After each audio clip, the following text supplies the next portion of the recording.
Hello guys, welcome to Stockholm, Sweden. Today we're going to shoot a still life diver watch shot for a client. First, I did a test shoot. I can show you the shot now. It's very rough and just stuff just thrown in there, but I had this idea in my head. Outside, sea, sun is coming in, it's very blue from the sky, you know, but the client wanted to go in another direction, so I got some reference shots and here we are. And this is what we're going to do today. This other shot, maybe I can do something similar to show you on the channel if you like to see this. But that's for another day, okay? So now we would do like a classical still life. I went out and got some diving gear, this regulator, goggles, and wetsuit and whatnot, you know. And these wooden planks I just found outside in a dumpster. They was throwing out some stuff and I said, hey, can I take a few? Sure, you know, there's no problem. If you just ask, there is no problem. And I think they're kind of rough and nice and they will fit into this shot. I'm shooting with my Hasselblad camera with the tilt shift function, because in this case, with this kind of shot, you know, 45-ish degree down, it's very good to tilt it, because then I can put the sharpness on the watch, the whole watch, I mean the top. I set the focus on the bezel, the ring, you know, and then it falls off a bit. Then you get the whole watch in focus. That's very good. Today we have 3 flashes, 1, 2, and 1 on that side. It will shoot into this diffusion, and I will show you later why I have this. So we can start to take the first shot with no flashes on. We got a black frame. Okay, we will start with the first flash. This one, very strange, shooting up in the ceiling, in the white ceiling, and I have this blue gel on, and it's like 1, 2, 3, it's 4 layers, because it's quite thin, you know. So I want to get a very blue flash, because that will give the overall light from the sky. The sky is blue, you know. So let's take a shot. A huge light source, because we bounce it up in the ceiling and down onto the set. It looks like at night, you know, this cold light, blue. And this will give a blue cast in the shadows. Then we need to put on the main flash, the main light that will hit the scene, and full power. You know, in product photography and still life photography, the flash power is never enough. That's my experience, really. I have this 500 watt, I have 1,000 watt second over there, but it's not enough, you know. If you want to shoot at f13 and you put on a grid, you're shooting through diffusion, you want it reflect into something, you know, it's not enough. It's always a problem, I feel. So that's why there is this Pro Packs. I have one, but I don't, you know. So now we have the main light on, and we can take a shot to see what will happen. And right now you see the face of the watch totally blown out, because this light is filling up, reflecting in the watch. But it doesn't really matter, because I will fix that later. Now I'm just looking at the overall light, and you see that I put up this one to block, because I always like when there is a bit of a vignette going on the top there. It's very, very subtle right now, but I promise you it's very good to do this, so the light will not be totally flat, you know. And I also actually put this guy up here, so I will get a tiny bit at the front vignetting going on there, but it's just a tiny bit, but it's nice to have. So then you see the goggles, they need a separate light, I think. Coffee machine. Thanks for the coffee. Coffee supporters, members, thank you so much for supporting this channel, keeping it alive. That's very generous of you. If you want to be a member, supporting this channel, you can click the join button below, or don't forget to subscribe if you're not a subscriber. Now we will put on this flash back here, that one. It's just behind, it's like 40 centimeters away, the flash. It's back here. It's over there, you see it? There is the honeycomb grid. And it shoots onto this one. And this is the exact spot where it needs to be, so we will get a nice highlight in the goggles. So let's take a shot, see if it's still in the right place. Yes, I like this, to have some highlight in the goggles. And also, I think I will add some water that will pour down. Can be cool. And you know, it's kind of hard when the camera is in this angle, you know,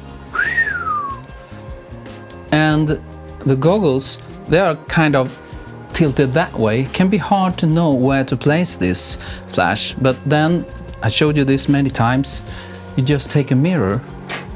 I showed you this before. You just take a mirror and a flashlight. Whoa. You put the flashlight same angle as the lens and the mirror at the same angle as the goggles, and then you shoot into the mirror, and then you will see where this will end up. And you see there, it will end up where I placed the flash. That's how you do it, you know. It goes so much quicker than if you need to, you know, try out. It will take forever. So there we go. This is the shot, but we need to do this in 2 steps. First, you take this shot. I will not focus that because I want the focus to be on the watch, you know. So now we're done with the whole set, and what I like to do now is to take care of the watch, because clearly we cannot have it like this. So I will start to block and reflect light on the watch. First I will grab a black card and I will block the light, so it will not, the softbox will not hit the watch. You see there, we still get a lot of light, you know, because it's a big light source. So it's just, now the crystal of the watch will reflect the black, and because it's black, the face of the watch is black, it will be perfect. So there we have that one. You can also play if you want to have a bit of a highlight, then you can just, you know, shifting this a bit, and then you let a bit of the softbox touch. Now I didn't block the whole face. This is quite much, but you can play with this, get a tiny bit of highlight. But I think that I might not do this time. Maybe I will add a bit of a gradient, soft cloudy effect on the top, maybe, because I'll also do a lume shot. I will charge up the lume with the UV flashlight. Maybe we will use that one. I want to give the client that option, because that's kind of cool to have. So now we have the face, because I was blocking it with the black card, and then I will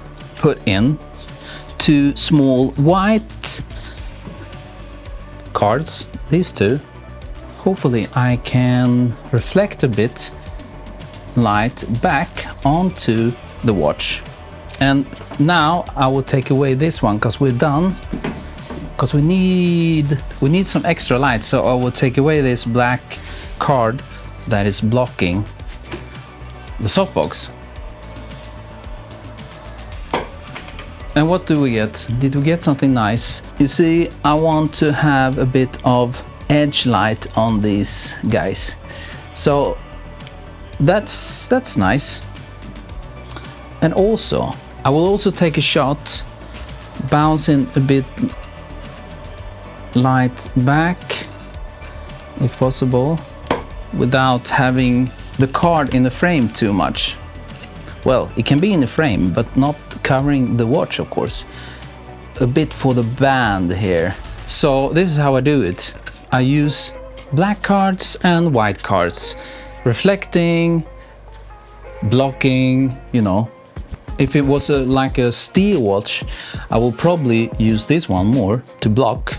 But now it's black, so I'm just adding a few pieces to reflect a bit of light from the backlight, you know, onto the watch, so it will not be totally dark in the front there. And also on the face, blocking. Now we can do a bit of water, I think, on some areas. And I would like to put this back. As you see, I'm blocking, I'm putting it very, very close to the set. This one, and you might feel that, oh my god, you're blocking all the light, but don't worry. As you see now, when we're taking the shot, we will get light up there, you know. It's so much softer and nice. And you can see up here, this is the black card that's blocking. You see how much light we are blocking there? Now we can add a bit of water, and I will take away these two.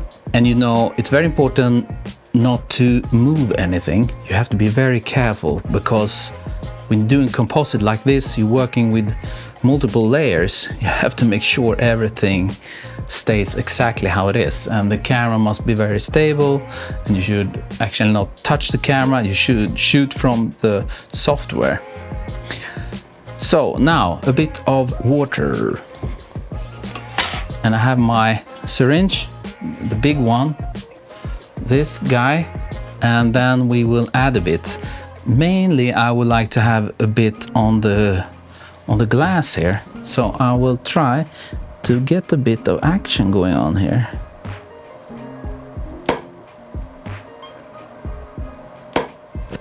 How will this look? Yeah, that's nice with just a drop. This looks like a snake or something. I keep trying to shoot with a Canon, but this is the film camera. I hope I didn't. A few drops. Don't overdo it. Some water action going on. You can add a bit on the watch too. I don't know. Let's go for this. And what else? Do we need to do something else? Now, the final thing, the lume shot. We need to charge. Where is the UV flashlight? There it is.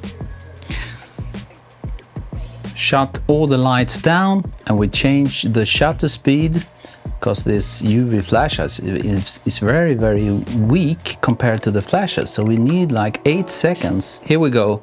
I will charge up the lume on the watch, and then we shoot with the flashes, but with the longer shutter speed. Let's have a look. Wow, that's cool. I didn't take away the flashlight fast enough. What a cool effect. Lume it up, shoot. Did we get some lume? Yes. You see, now it's green. It's not that bright because we are shooting at quite high, but if I will change the exposure in post, you will see that this green lume will pop. So, there we are. You know, it looks simple now when I'm showing you this, but, you know, days, like 2 days, and then I will probably spend half a day editing this. So, you know, and get all the stuff. I was lucky with the wooden stuff there outside, but you need to try find all the props. You have to rent it, find someone that will rent it out for you. You know, you need to have a diving license to rent the stuff, but they were kind to me, so that's good. And also, you know, talking with the client, what do they want, how should we approach this, get brief reference photos. I'm doing some test shooting and it was the wrong direction, I have to go another way. You know, it takes a lot of time, like 2-3 days for one shot. And I did some other shots. I've been talking about this in another video, that the more simple shots, they take the longest time, really. Straight on shots, because they need to look perfect. You know, when people go into the website and want to buy these watches, everything should be very nice, beautiful light, and everything is perfect. So the post-production, you know, 3-4 days for me to do this. So this is like a short video, but behind this it's a lot of work, many days of work, and the studio is in chaos and I'm on the edge of burning out, I feel. So I need to rest now. I've been shooting a lot. Not only these watches, there is also shoes and whatnot, you know, many different things. So, you know, a sign that you are on your way to burn out is when you go and pick up your son at preschool and you pull out your home keys and try to open the preschool with your home keys, you know. This is a warning sign, isn't it? Or and then 1 hour later, playground, you know, playing around, go home, where is my wallet, where is my phone? Go into the MacBook, find my iPhone, playground. Out, jump on my e-bike. I sold my car. That's the best thing I ever done, you know. All the problems with the car, just to get rid of it. Now I'm having electric bike, so nice. And I'm biking up to the playground again. It's like take like maybe 5 minutes, and there it was on the bench, lying there for 1 hour. I just left it, just walked off. So guys, I need a little break, but there will be a lot of new videos when everything calms down. Remember, subscribe, like and share this if you like it. Thumbs up, and as always, I will see you next time.